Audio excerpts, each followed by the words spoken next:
दौड़ हुई तो जैसे छानी से भगे कुत्ते गधे, तो कल्ला में जाकर के कुत्तों ने कुत्ते को छेक लिया, क्योंकि विपक्षी था वो कुत्ता। छेक लिया और गधा चलता गया। 1 घंटे युद्ध किया कुत्ते ने, फिर वहां से भागा तो बिजोखरे कुत्तों ने छेक लिया। फिर वहां से गधा निकल गया, कुत्ता वहां लड़ता रहा 1 घंटे। फिर वहां से भागा जब तक इमोटा में गधा बैठा था, तो कुत्ता रोने लगा। कुत्ता रोने लगा तो गधा कहता है यार रो ना, और मैं तुझे कुर्सी दे दूंगा। तो गधा बोला मैं भाई कुर्सी के लिए नहीं रो रहा हूँ, मैं रो रहा हूँ जो मेरे सजा दिए भाई है, जिन्होंने मुझे छेड़ा है रास्ते में, उसके लिए रो रहा हूँ। यदि मेरे भाई मुझे न छेड़ते तो ये कुर्सी मेरी थी, तेरी नहीं थी।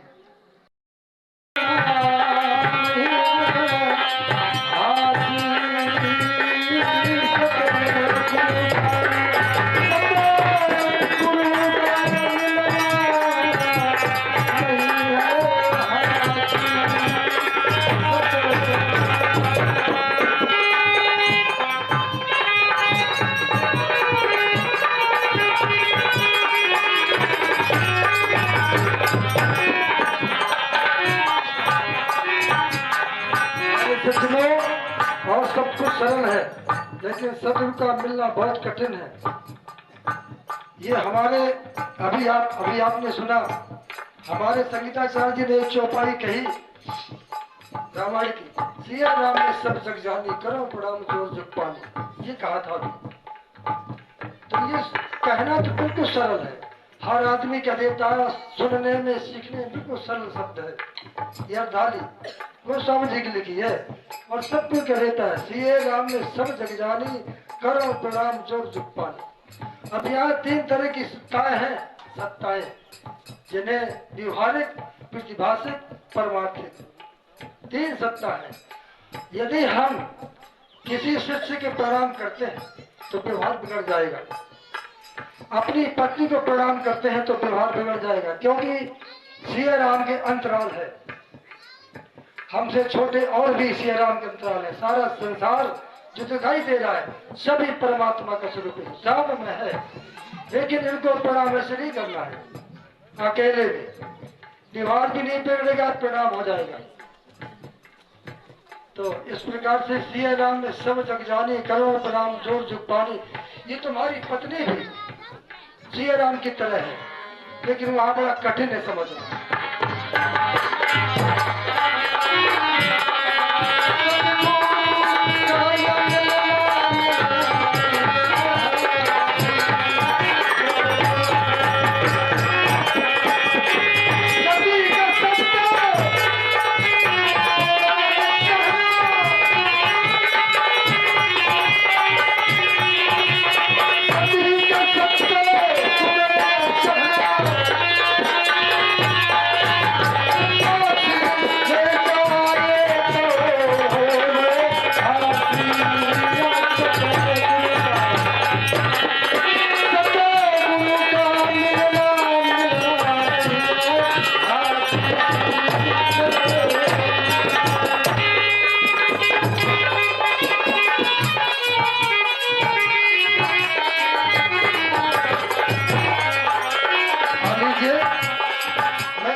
प्रणाम करता हूँ। देखिए, अब मैं तुम्हें कैसा शब्द सुनाने जा रहा हूँ जो तुम्हारे हित का है।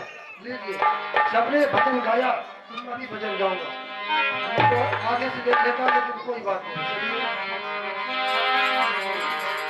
जैसे एक महुआ और एक आम का झगड़ा हुआ, महुआ एक आम का झगड़ा हुआ, तो महुआ कहता था मैं बड़ा हूँ और आम कहता था मैं बड़ा हूँ। तो एक संत जी निकले, बोले महाराज हमारे ये फैसला कर दो। बोले कैसा? बोले ये कहता मैं बड़ा हूँ और मैं कहता हूँ मैं बड़ा हूँ। तो संत जी बोले, ये हमारी बहन जी की ओर से 20 मुद्रा अदा हो रही है, सदा कल्याण करें। संत जी बोले, और 10 पुष्प मुद्राएं माता जी की ओर से, और 10 पुष्प मुद्राएं मिट्टू पाल जी की ओर से, 20 पुष्प मुद्राएं हमारी कुराना से आई हुई मौसी जी की ओर से, 10 पुष्प मुद्राएं ये गुप्त दान है। बहुत बहुत धन्यवाद, साधुवाद। तो संत जी बोले कि आम फराय पत राख के मऊआ पत्ता खोए और जो आके रस का पिए तो वाकी का गत हो। संत जी बोले बोले जब मऊआ आता है तो सारे पत्ते झड़ जाते हैं, और जब आम फलता है तो सारे पत्ते लगे रहते हैं, और जो इसके रस का जो कोई पीता है तो मऊआ से भी नंगा हो जाता है। तो आज हमारी समाज में विडंबना है, कोई भाई दारू पीकर मस्त है, तो कोई भाई गांजा पीकर, तो कोई भाई बीड़ी पीकर, तो कोई भाई सुल्फा चरस अफीम लगाता है। लेकिन मीराबाई का छोटा सा संदेश आप लोग सुनिए, वो भजन नहीं है, मीराबाई का पावन संदेश। मीराबाई क्या कहती है?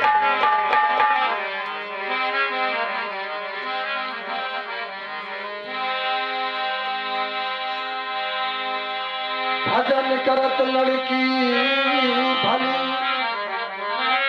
भजन करत लड़की भली भला ऐसा पूत, जो छेरी के गलत न जिनमें दूध न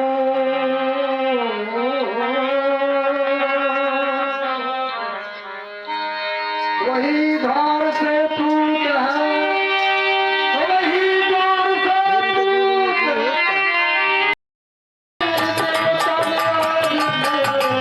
दिल को चुरा लिया किसी देवता ने।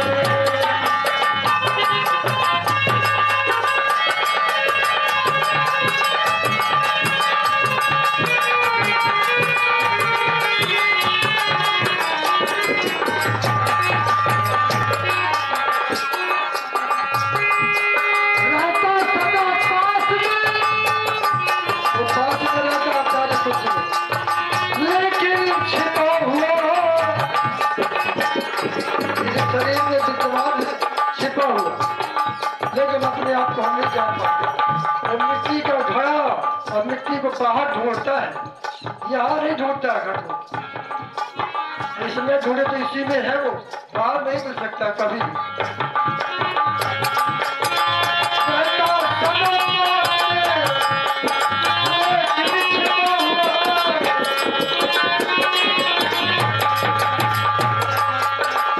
एकदम से आदम शाम का दिलवा दिखा दिया किसी देवता ने, किसी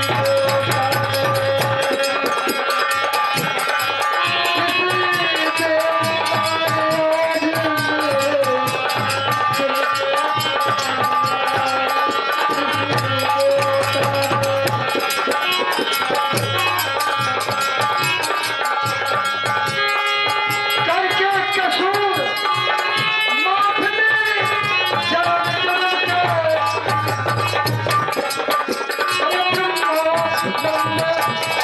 मुझको चलो मेरे मजाना,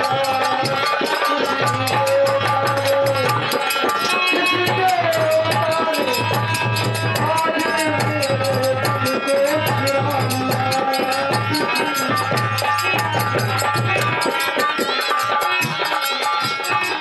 देखिए एक ये कहानी, ये शरीर कैसे मिला, अभी थोड़ी देर पहले बता रहे थे, ये शरीर बड़ी मुश्किल से मिलता है। ये शरीर कब हो कर करना न देही तेज ईश भेंट सनेही, ये बहुत मुश्किल से मिलता है। बड़े भाग्य से मिलता है, लेकिन बड़े मुश्किल से मिलता है। कब हो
श्रवण रविदास जी के पास पहुंचती भई और सत्संग किया। और जब चलने लगी तो प्रसाद मंगाया।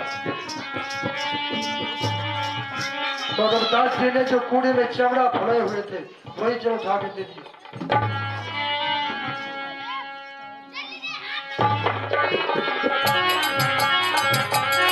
ये बात वाणी तो बुरा नहीं होता।